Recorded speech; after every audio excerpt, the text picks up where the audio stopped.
Berlatar di Jepang tahun 1617, tepatnya di tengah hutan, tempat kediaman pimpinan klan ninja Shirai Ryu yang bernama Hanzo Hasashi. Terlihat istri Hanzo Hasashi yang bernama Harumi dan putranya Jubei sedang menanam pakcoy. Jubei yang sudah lelah memilih untuk istirahat di rumah sambil menengok adiknya yang masih bayi. Datanglah Hanzo Hasashi lalu membantu istrinya untuk mengambil air di sumur. Saat itu terlihat tanda naga di lengannya. Sementara itu Harumi masuk ke dalam rumah karena bayinya yang terus menangis. Lalu tiba-tiba di depan rumah seseorang membunuh klan Shirai Ryu. Harumi yang panik kemudian memasukkan bayinya ke dalam kotak kayu di bawah lantai. Tak lama muncullah seorang asasin yang bernama Bihan yang mencari Hanzo. Rupanya Bihan memiliki kekuatan untuk mengeluarkan es dari dalam tubuhnya. Sesaat kemudian Hanzo mendengar teriakan istrinya. Dia pun bergegas ke sana. Di depan rumah, dia melihat anggota klan yang telah dibantai dan anak istrinya yang tewas membeku. Hanzo yang menyadari ada pergerakan dari belakang langsung bergerak dan membantai para asasin, dan dengan kunai yang diberi tali, dia menebas semua pasukan Lin Kuei yang ada di sana.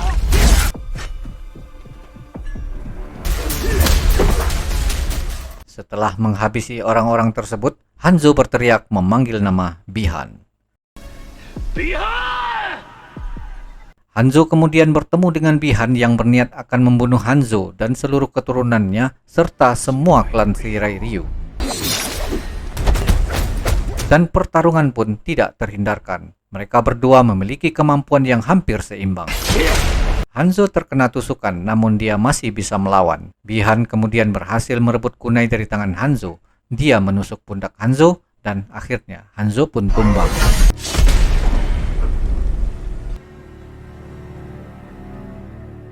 Sore harinya, ternyata Hanzo masih hidup. Karena mendengar suara tangis anaknya, Hanzo berusaha bangkit dan merangkak menuju rumahnya. Namun ternyata dia tidak sanggup lagi bertahan, lalu Hanzo pun akhirnya tewas. Tiba-tiba jasad Hanzo diselimuti oleh api, lalu menghilang. Beberapa saat kemudian di tengah hujan lebat, datanglah sang dewa petir, Raiden. Raiden lalu memeriksa jasad Hanzo dan mengambil kunai Hanzo yang tertinggal. Dan dia masuk ke rumah untuk mengambil bayi Hanzo, lalu membawanya pergi.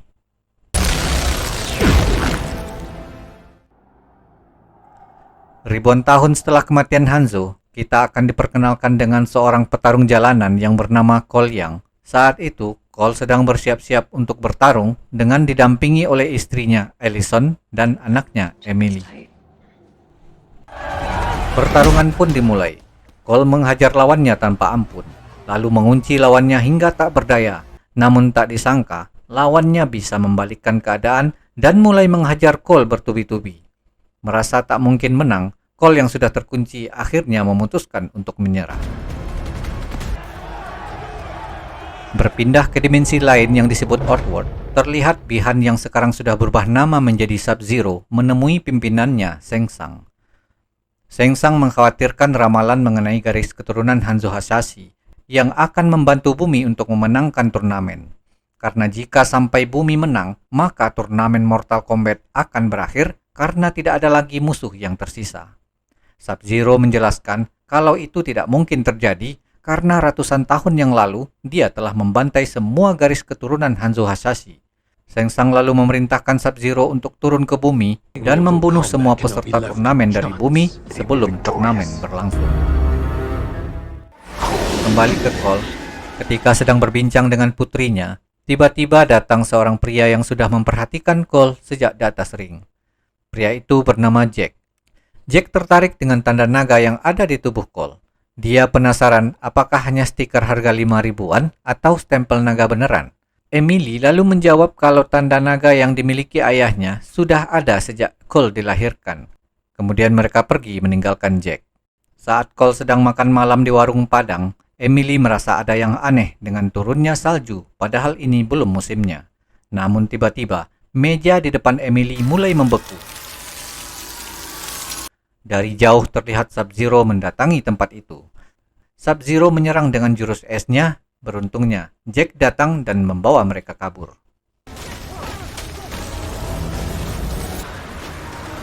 Di dalam mobil, Jack menunjukkan tanda naga yang juga dia miliki. Dia menjelaskan kalau makhluk tadi mengincar semua orang yang memiliki tanda naga. Tapi tak disangka, Sub-Zero sudah berada di depan mereka. Jack menyuruh Cole untuk membawa keluarganya ke tempat yang aman dan memberi alamat seorang wanita yang bernama Sonya Blade. Sementara dia sendiri akan menghadapi Sub-Zero. Di dalam sebuah gedung, muncul es di mana-mana. Dari belakang tiba-tiba Sub-Zero menyerang Jack. Jack mencoba menembaknya. Namun Sub-Zero justru menghajar Jack bertubi-tubi, lalu menghancurkan tangan Jack yang membeku dan menjatuhkan tubuh Jack dari ketinggian.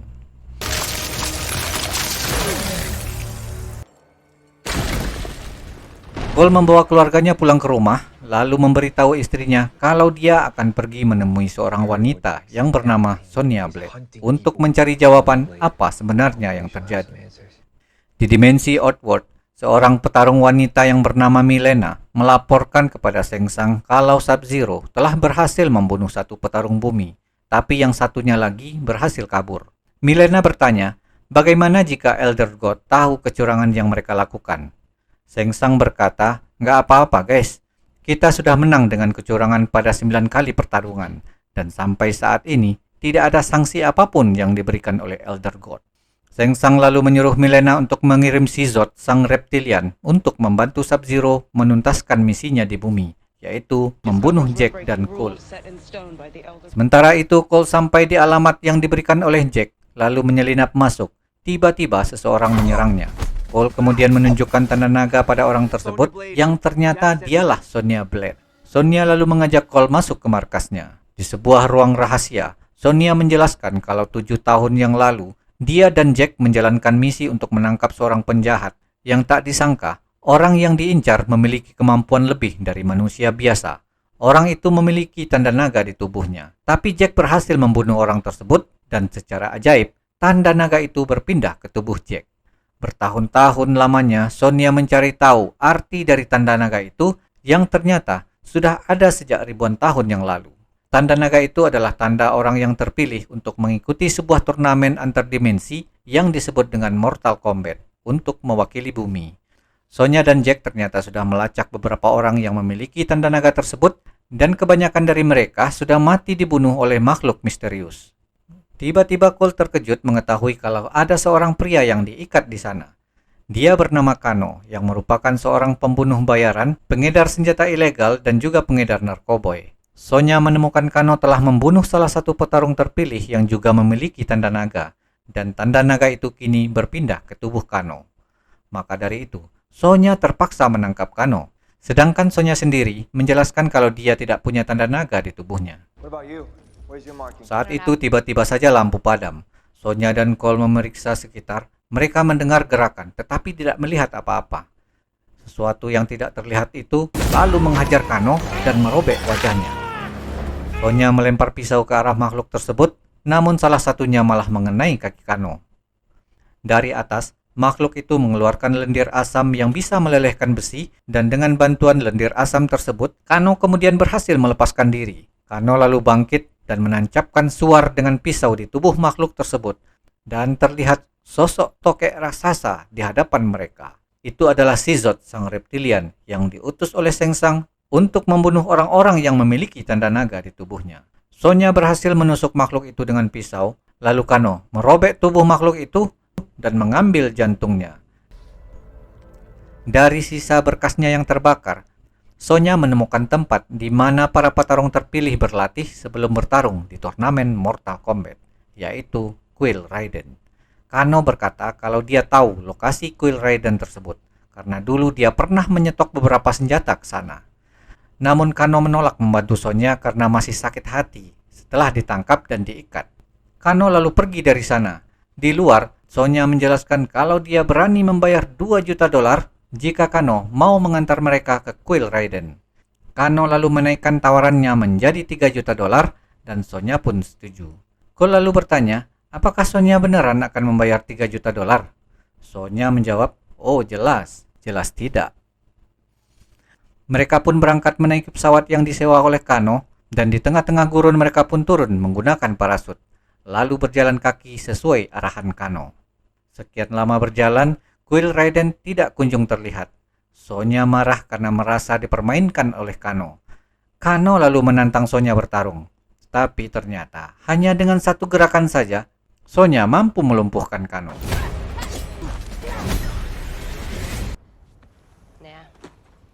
Tak lama kemudian, mereka melihat seseorang yang mendekat. Kano dengan songong menghadangnya. Tak disangka, pria itu bisa mengeluarkan api dari tangannya. Mereka pun kaget. Pria itu menjelaskan kalau dia bernama Liu Kang dan dia bukanlah musuh. Liu Kang juga salah satu petarung terpilih. Liu Kang lalu mengajak mereka bertiga menuju kuil Raiden yang ternyata ada di arah yang berlawanan.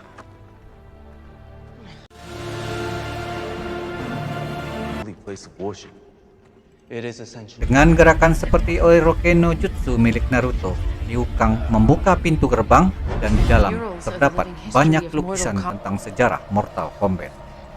Liu Kang menjelaskan kalau di sini mereka akan berlatih untuk menemukan kekuatan tersembunyi dari simbol naga yang ada di tubuh mereka.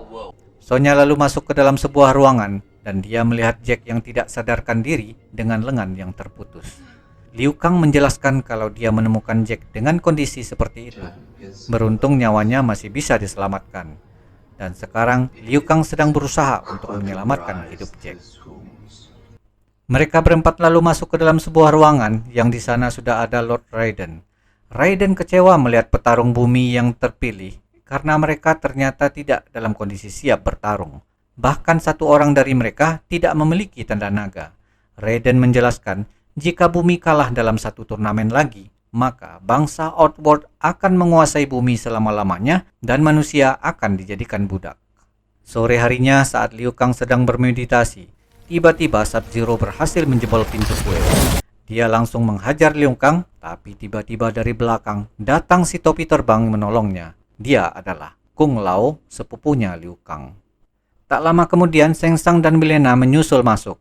Shang Tsung menyuruh anak buahnya untuk membantai para petarung dari bumi ini dan mengklaim kemenangan atas bumi. Tapi tiba-tiba Raiden muncul dan menghentikan aksi Shang Tsung. Raiden lalu memasang pelindung petir agar Shang Tsung tidak bisa mengganggu mereka lagi. Sadar tidak bisa menembus pelindung itu, Shang Tsung dan anak buahnya pun pergi. Setelah itu, Liu Kang mengajak mereka ke arena tarung untuk menemukan kekuatan super yang disebut Arcana dari tanda naga yang mereka miliki. Setiap tanda naga memiliki Arcana yang berbeda-beda. Kung Lao akan melatih mereka agar bisa menemukan Arcana mereka masing-masing. Karena tanpa Arcana akan sangat sulit mengalahkan para petarung dari Outworld. Sonya menyingkir di arena karena dia menyadari tidak memiliki tanda naga. Dia lalu duduk di samping Jack yang kembali sadar dan dia sudah memiliki tangan robot. Di dalam arena, Cole berlatih dengan Kung Lao. Mereka berdua bertarung dengan keras. Kung Lao dengan mudah dapat mengalahkan Cole. Namun, latihan itu belum cukup untuk membuat Arcana milik Cole muncul. Sesi berikutnya adalah Liu Kang melawan Kano dan menjatuhkannya berkali-kali.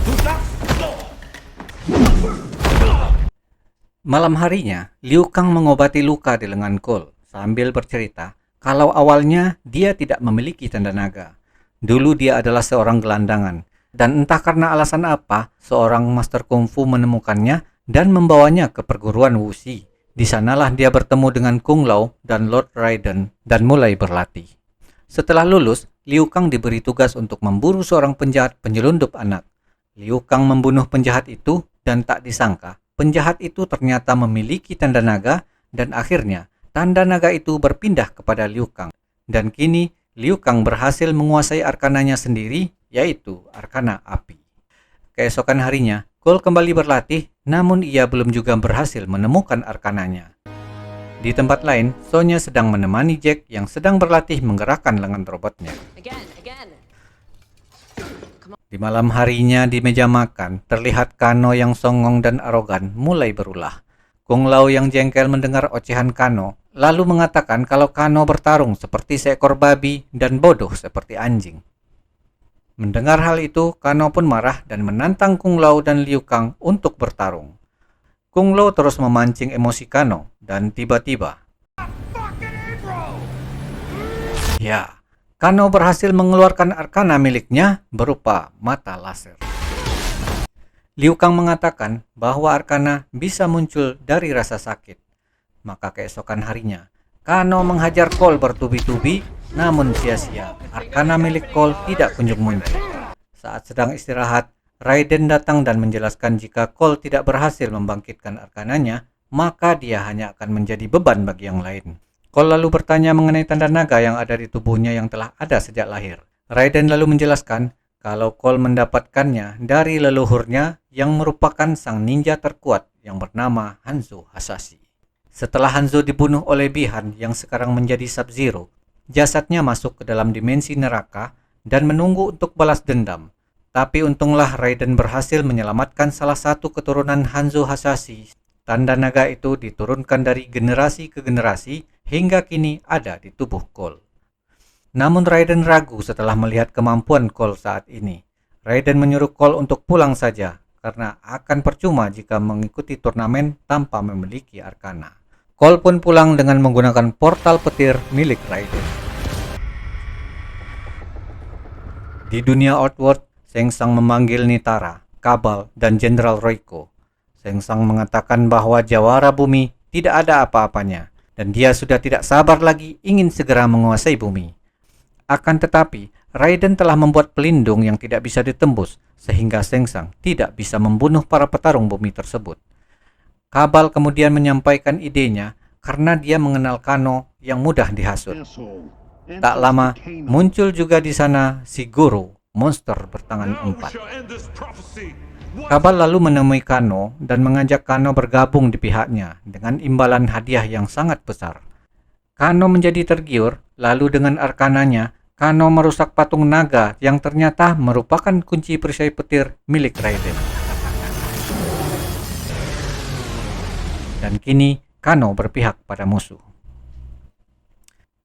Sementara di rumahnya, Cole mendengar suara aneh dari dalam garasi. Dia pun keluar dan memeriksa. Rupanya Cole diserang oleh Goro. Cole tidak berdaya melawan Goro. Alyson mencoba menyelamatkan suaminya dari cengkeraman Goro. Namun hal itu justru membuat dia dan putrinya yang kini diincar oleh Goro. Mereka berdua masuk ke dalam mobil dan mencoba menabrak Goro, namun itu sia-sia. Melihat nyawa keluarganya yang terancam, tiba-tiba saja Arcana Cole keluar yang membentuk baju besi di badannya. Cole bangkit dan menyerang Goro. Goro yang kesal kembali memukul Cole hingga terlempar. Dan dengan senjata yang tiba-tiba saja muncul di tangannya, Cole kembali menyerang Goro dan Cole dapat memotong lengan Goro serta menebas tubuhnya. Akhirnya Goro pun tewas menggemaskan. Sementara itu dalam kuil, anak buah Sengsang menghajar para petarung dari bumi. Liu Kang dihajar oleh Kabal. Jack bertarung dengan Reiko dan Sonya melawan Milena. Sonya tak berdaya bertarung melawan Milena. Milena yang sadar kalau Sonya tidak memiliki tanda naga, kemudian pergi. Kano yang masih sakit hati sama Sonya datang dan melempar Sonya lalu menimbunnya dengan reruntuhan patung. Jack berusaha menyingkirkan batu-batuan yang menimpa Sonya dan tak disangka momen ini membuat Arcana di dalam dirinya muncul melalui lengan robotnya yang kini memiliki kekuatan super.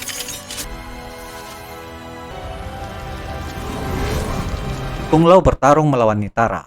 Nitara menyerang Kung Lao, namun Kung Lao berhasil mendorongnya di lantai dan mengarahkannya tepat menuju topinya yang sedang berputar dengan kencang sehingga tubuh Nitara terbelah menjadi dua seperti semangka. Raiden datang di dalam arena dan memanggil Cole. Raiden lalu mencoba membawa para petarung bumi untuk kabur, namun Sub-Zero berhasil mencegahnya dan menyerang Cole. Kung Lao lalu datang untuk menyelamatkan Cole. Tak disangka, Sengsang menariknya dan menyedot keduanya. Liu Kang berniat menyelamatkan Kung Lao, namun terlambat. Kung Lao tewas disedot oleh Sengsang. Para petarung bumi kemudian dibawa oleh Raiden ke dimensi hampa, tempat di mana anak buah Sengsang tidak akan bisa menemukan mereka. Terlihat Liu Kang sangat terpukul dengan kematian Kung Lao. Jack lalu bertanya, kenapa Raiden tidak menyelamatkan Kung Lao? Raiden menjelaskan kalau semua dewa tidak boleh terlibat dalam pertarungan. Cole lalu mengajak yang lainnya untuk berjuang menyelesaikan semua ini. Raiden kemudian memberikan kunai peninggalan Hanzo Hasashi kepada Cole. Cole memiliki ide, dia meminta bantuan Raiden untuk memisahkan para musuh dengan portal petirnya. Jack akan melawan Reiko, Sonya melawan Kano, Cole melawan Milena, dan Liu Kang akan melawan Kabal. Dan terakhir, mereka akan melawan Sub-Zero bersama-sama karena Sub-Zero adalah petarung yang paling kuat. Dan pertarungan pun berlangsung. Jack berhasil mematahkan palu Reiko dan menghajar Reiko bertubi-tubi. Jack berhasil mengalahkan Reiko. Di tempat lain, Sonya menghajar Kano di dalam gelap. Lalu dia melemparkan bahan kimia ke wajah Kano yang membuat mata Kano tidak bisa lagi menembakkan laser. Dan saat Kano terpojok, Sonya menusuk mata Kano dan Kano pun tumbang. Liu Kang menyerang Kabal dengan tendangan 1000 bayangan milik Jet Li. Lalu Liu Kang membakar Kabal dengan arkana api miliknya. Hingga Kabal pun hancur. Sementara itu, Cole kewalahan melawan Milena. Akan tetapi dari belakang, datanglah Sonya mengeluarkan tinju laser yang seketika melubangi perut Milena. Rupanya Sonya mendapatkan tanda naga setelah membunuh Kano dan langsung bisa mengeluarkan arkana dari dalam dirinya. Sementara itu, Sub-Zero mendatangi keluarga Cole di bumi dan membekukan mereka di arena tarung. Lalu Sub-Zero menemui Cole di kuil. Cole lalu mengejar Sub-Zero dan masuk ke dalam sasana yang sedang membeku. Di sana dia melihat istri dan anaknya ikut membeku. Cole yang marah lalu menghajar Sub-Zero. Namun Sub-Zero terlalu kuat baginya. Saat terdesak, Cole mengeluarkan kunainya untuk menyerang Sub-Zero. Namun Sub-Zero justru membalikannya.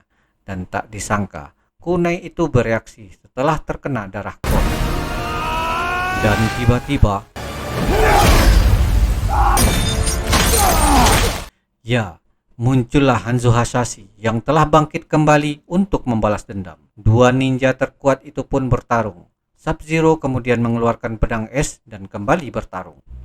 Ketika Hanzo melihat keluarga Cole yang membeku, dia teringat anak dan istrinya yang juga dibekukan oleh Bi-Han alias Sub-Zero. Di sana Cole berusaha untuk menyelamatkan anak dan istrinya, namun Sub-Zero menyerang Cole. Mereka berdua berusaha melawan Sub-Zero. Hanzo terdesak dan akhirnya terjebak oleh es. Sementara Cole sendirian melawan Sub-Zero dan berhasil menutup Sub-Zero. Ketika itulah Hanzo lalu mengeluarkan api untuk menghancurkan es. Allison dan Emily kini terbebas. Hanzo bersama Cole melanjutkan melawan Sub-Zero dan Sub-Zero pun tewas oleh api neraka milik Hanzo. Akhirnya Hanzo berterima kasih kepada Cole yang merupakan keturunannya dan berpesan agar Cole menjaga garis keturunannya. Lalu Hanzo pun pergi dengan portal apinya menuju neraka. Tak lama kemudian, Raiden bersama Sonya dan Liu Kang datang untuk menolong Cole. Tetapi rupanya Sub-Zero sudah tewas. Dan hal tersebut membuat Raiden terkesan. Tapi tiba-tiba Shang Tsung datang di sana. Shang Tsung mengatakan kali ini dia boleh kalah. Tetapi nanti dia akan datang lagi. Tidak dengan petarung, tetapi dengan pasukan yang banyak. I will bring armies. Raiden yang jengkel mendengar ocehan Shang Tsung lalu mengirimnya kembali ke Outworld dengan petir. Akhirnya, mereka berhasil menghentikan kelicikan Shang Tsung yang berniat untuk menguasai bumi. Film pun berakhir. Itulah dia alur cerita film Mortal Kombat tahun 2021. Jangan lupa komen dan sampai jumpa pada video selanjutnya. Cus!